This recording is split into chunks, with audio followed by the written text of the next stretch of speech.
Hi. ഞാൻ already ഒരു പ്രഗ്നൻസിയുടെ full ഇതിനെക്കുറിച്ച് ഒരു വീഡിയോ ഇട്ടിട്ടുണ്ട്. ഷോർട്ട് വീഡിയോയിലും ഞാൻ already different types of scan പ്രഗ്നൻസിനെ എടുക്കുന്നതിനെക്കുറിച്ച് പറഞ്ഞിട്ടുണ്ട്.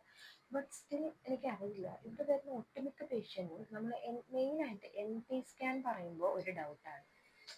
NT സ്കാനോ, അതിപ്പോൾ എന്തിനാണ് എടുക്കുന്നത്, അങ്ങനെ ഒരു ഇത്. മുന്നത്തെ പ്രഗ്നൻസിയുടെ കുട്ടിക്ക് ഇപ്പോൾ 5 വയസ്സായി, 6 വയസ്സായി, മുന്നത്തെ പ്രഗ്നൻസിയിലൊന്നും ഞാൻ എടുത്തിട്ടില്ലല്ലോ, അതിൻ്റെ കൂടെ ഒരു ബ്ലഡ് ടെസ്റ്റോ ഡബിൾ മാർക്കറോ എന്നൊക്കെ പറയുമ്പോൾ ആകെ നമ്മളെന്തോ വേണ്ടാത്തൊരു സാധനം പേഷ്യൻ്റിന് എഴുതി കൊടുക്കില്ല, അങ്ങനത്തെ ഒരു കൺസേൺ ആണ് അവർക്കുള്ളത്. അപ്പോൾ അവരെ കുറ്റം പറഞ്ഞിട്ടും കാര്യമില്ല, അവർക്ക് മേ ബി അതിനെക്കുറിച്ചുള്ള അവയർനെസ് ഇല്ലാത്തത് കൊണ്ടായിരിക്കാം. So I thought of putting one more video. ഈ NT സ്കാനും അതിൻ്റെ കൂടെ നമ്മൾ ചെയ്യുന്ന ഡബിൾ മാർക്കേഴ്സും വേണ്ടി വന്നാൽ ചെയ്യുന്ന NIPTയെ കുറിച്ച് ഒരു ചെറിയൊരു വീഡിയോ ജസ്റ്റ് ഫോർ ഒരു അവയർനെസ് എന്ന രീതിയിൽ ചെയ്യാൻ തോന്നി. അപ്പം NT സ്കാന് നമ്മൾ യൂഷ്വലി ചെയ്യുന്നത് 11 ആഴ്ച മുതൽ, നമ്മൾ ആഴ്ചക്കണക്കിലാണ് എപ്പോഴും നമ്മളുടെ ജസ്റ്റേഷൻസ് പറയാം. നിങ്ങളുടെ ഒരു ഇതിൽ പറഞ്ഞാൽ 3 മാസം നമുക്ക് പറയാം.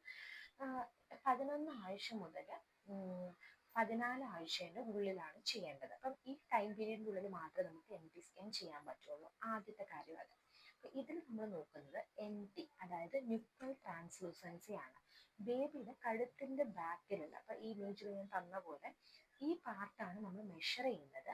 ആൻഡ് അതിൻ്റെ വാല്യൂ 3 മില്ലിമീറ്ററിൽ താഴെ ആയിരിക്കണം. ഓക്കെ, അപ്പം ഇതാണ് NT സ്കാൻ നോക്കുന്നത്. ഇതിൻ്റെ കൂടെ നമ്മൾ യൂട്രൈൻ ആർട്ടറിൻ്റെ റെസിസ്റ്റൻസും അതേപോലെ ട്രൈക്ലോസ്പിഡ് റീഗർജിറ്റേഷൻ ഒക്കെ നോക്കാറുണ്ട്. അത് എന്തിനു വേണ്ടി വെച്ചാൽ അമ്മയ്ക്ക് ഭാവിയിൽ ബി പി ഉണ്ടാവാനുള്ള പ്രീ എക്ലാംസിയ നമ്മൾ പറയും, അതിനുള്ള റിസ്ക് അസസ് ചെയ്യാൻ വേണ്ടിയിട്ട് ബേബി, അതായത് ചെറിയ കുട്ടിയായിട്ട് IUGR വെയിറ്റ് ഒക്കെ കുറവായിട്ട് ജനിക്കാറില്ലേ, അങ്ങനത്തെ കുട്ടിയാവാനുള്ള ചാൻസും നമുക്കിതിൽ അതിൻ്റെ ഒരു റിസ്ക് അസസ്മെൻറ്റും കൂടി നമുക്കതിൽ ചെയ്യാൻ പറ്റും. ഓക്കെ, ആൻഡ് ഓൾസോ വേറെ എന്തെങ്കിലും ബേബീൻ്റെ ഗ്രൂത്തിനോ അല്ലെങ്കിൽ ഇപ്പോൾ ആദ്യമായിട്ട് സ്കാൻ എടുക്കാത്ത ആൾക്കാരാണെങ്കിൽ നമുക്ക് ETD അറിയാനും ഒക്കെ ഈ NT സ്കാൻ ഹെൽപ്പ് ചെയ്യും. ഇതിൻ്റെ കൂടെ നമ്മൾ നേസൽ ബോൺ ഓസിഫൈഡ് ആയിട്ടുണ്ടോ എന്ന് നോക്കും. ഓക്കെ, അപ്പം ഇത്രയും കാര്യങ്ങളാണ് മെയിനായിട്ട് നമ്മളിതിൽ നോക്കുന്നത്. ഇതിൻ്റെ കൂടെ നിങ്ങളുടെ ഡോക്ടർ ഇതേ സമയത്തിന്, അതായത് 11 ആഴ്ച ടു 14 ആഴ്ചൻ്റെ ഉള്ളിൽ നമ്മൾ ഡബിൾ മാർക്കർ എന്ന് പറഞ്ഞ ടെസ്റ്റും കൂടി ചെയ്യണം.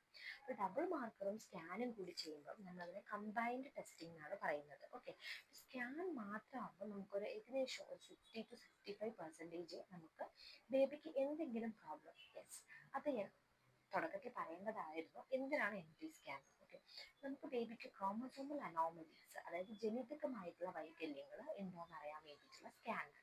അപ്പം നിങ്ങൾ ചോദിക്കും, അതല്ല 5-ാം മാസത്തിൽ നോക്കുന്ന anomaly scan? No, anomaly scan നമ്മൾ സ്ട്രക്ചറൽ അനോമലീസ്, അതായത് കിഡ്നിക്ക് എന്തെങ്കിലും പ്രശ്നമുണ്ടോ, ലിവറിന് എന്തെങ്കിലും പ്രശ്നമുണ്ടോ, അതായത് കുട്ടീൻ്റെ വളർച്ച എങ്ങനെയാണ്, അതായത് സോഫ്റ്റ് മാർക്കേഴ്സ് ഒക്കെ ഉണ്ടോ എന്നാണ് അതിൽ നോക്കുന്നത്. അതിൽ നമുക്ക് ക്രോമസോമൽ ജനിതക വൈകല്യങ്ങൾ നമുക്ക് അറിയാൻ പറ്റില്ല. മേ ബി ചിലപ്പോൾ അതിൽ ചില മാർക്കേഴ്സ് ഉണ്ടാവും, അതായത് ഹാർട്ടിൽ ചെറിയ ഡോട്ട് പോലെ, ബവലിന് കുറച്ച് എക്കോജനിക് ആയിട്ടുള്ള ബവല്, അല്ലെങ്കിൽ വെൻട്രിക്കിൾ, തലയുടെ ഉള്ളിലുള്ള വെൻട്രിക്കിൾസ് കുറച്ച് ഡയലേറ്റഡ് ആയിരിക്കും. അങ്ങനത്തെ മാർക്കേഴ്സ് ഒബ്വിയസ്ലി ഉണ്ടാവും. ബട്ട് നമ്മൾ ബെസ്റ്റ് എന്ന് പറയുന്നത് NT സ്കാനിൽ തന്നെയാണ്. ഈ ജനിതക വൈകല്യങ്ങൾ അറിയാൻ വേണ്ടിയിട്ടുള്ള സ്കാനാണ്. 11 to 14 ആഴ്ചയുടെ ഉള്ളിൽ ചെയ്യണം. ഇത് സ്കാൻ മാത്രം ചെയ്ത 65% സെൻസിറ്റിവിറ്റി, അതായത് കണ്ടുപിടിക്കാനുള്ള ചാൻസ്.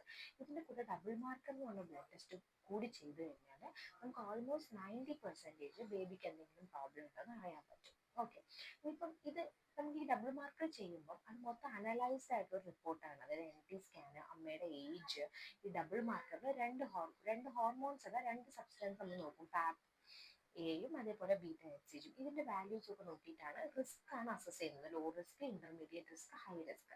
ഇപ്പം നിങ്ങൾ ഇന്റർമീഡിയറ്റ് റിസ്കിലോ ഹൈ റിസ്കിലോ വരുന്ന ആൾക്കാരാണെങ്കിൽ ഫർദർ ആയിട്ട് നമ്മൾ NIPT എന്ന് പറഞ്ഞിട്ടുള്ള ഒരു ടെസ്റ്റ് ചെയ്യും.